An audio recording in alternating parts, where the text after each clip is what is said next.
There's no feeling more intense than starting over.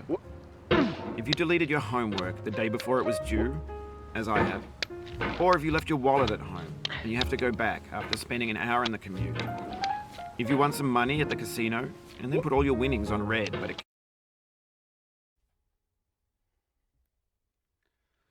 Do it! Just do it! Don't let your dreams be dreams. Yesterday, you said tomorrow, so just do it! Make your dreams come true! Just do it! Some people dream of success while you're gonna wake up and work hard at it. Nothing is impossible. Thanks for coming with me on this trip. I'll understand if you have to take a break at any point. Just find a safe place to stop and quit the game. And don't worry, I'll save your progress, always, even your mistakes. This game is a homage to a free game that came out in 2002, titled Sexy Hiking. The author of that game was Jazzuo, a mysterious Czech designer who was known at the time as the father of B games. And B games are rough assemblages of found objects. Designers slap them together very quickly and freely, and they're often too rough and unfriendly to gain much of a following. They're built more for the joy of building them than as polished products. In a certain way, Sexy Hiking is the perfect embodiment of a B game. It's built almost entirely out of found and recycled parts, and it's one of the most unusual and unfriendly games of its time. That act of climbing, in the digital world or in real life, has certain essential properties that give the game its flavor. No amount of forward progress is guaranteed. Some cliffs are too sheer or too slippery, and the player is constantly, unremittingly in danger of falling and losing everything. Anyway, when you start Sexy Hiking, you're standing next to this dead tree that blocks the way to the entire rest of the game. It might take you an hour to get over that tree, and a lot of people never got past it.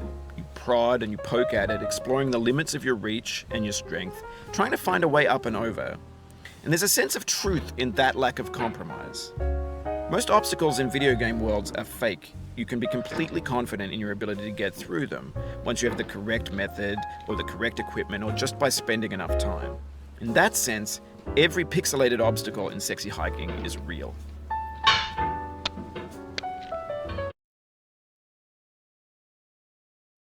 Six and a half hours later. Game uniquely frustrating. But I'm not sure Jazzuo intended to make a frustrating game. The frustration is just essential to the act of climbing, and it's authentic to the process of building a game about climbing.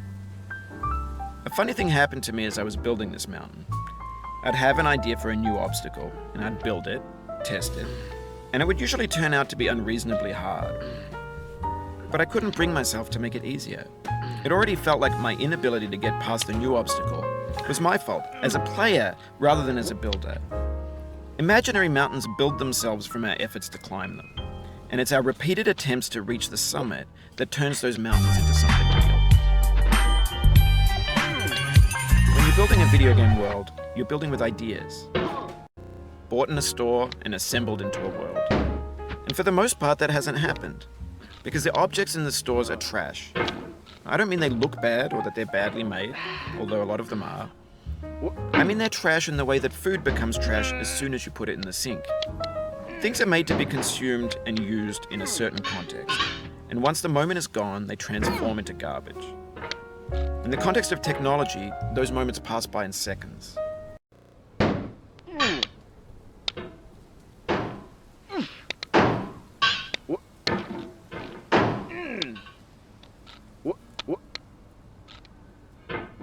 Over time, we've poured more and more refuse into this vast digital landfill that we call the internet. It now vastly outnumbers and outweighs the things that are fresh and untainted and unused. When everything around us is cultural trash, trash becomes the new medium, the lingua franca of the digital age. And you can build culture out of trash. But only trash culture. B games, B movies, B music, B philosophy. No! God, please, no! No! No! Yes, that's a deep frustration, a real punch in the gut.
Maybe this is what digital culture is.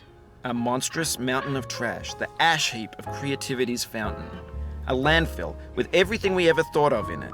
Grand, infinite, and unsorted. There's 3D models of breakfast, Gen X's fanfic novels, scan magazines, green screen Shia LaBeouf, banned snuff scenes on LiveLeak. Facebook's got lifelike bots with unbranded adverts and candid shots of Kanye and Taylor Swift mashups, car crash epic failed GIFs, Russian dashcam vids, discussions of McRibs, discarded, forgotten, unrecycled, muddled.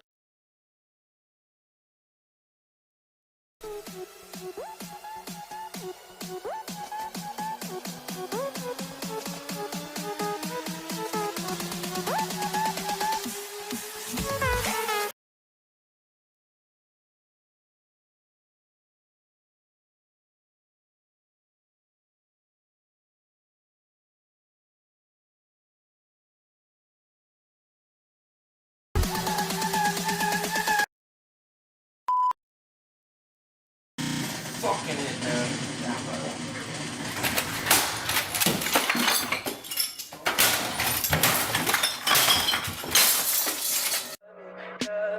Tell me pretty lies, look me in the face.